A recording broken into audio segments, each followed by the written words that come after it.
Ղազախստանյան ծորենը, Ադրբեջանեն Ռուսիա, Վրաստան եւ ապա Հայաստան փոխադրությունը իշխանություններուն համար բացառիկ իրագործում մը կհամարվի, որ ցուցանիշ է, թե Ադրբեջանի հետ խաղաղության հաստատման հոլովույթը գործնական հանգրվան մտածի։ Ղազախստանի իշխանությունները հայտարարեցին, որ Հայաստան արագված ծորենը 4-րդ կարգի է, որ անասնագեր է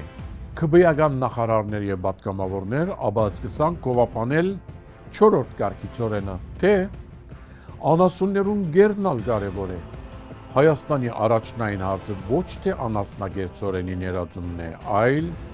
բարոյականության անգումը, որ ինքնին աղետներու թուր կպանա, ագնարկելով իշխանություններուն կողմէ գիրարգվող այն քաղաքականության, թե ամեն ինչ բացառիկ լավ վիճակի մեջ է։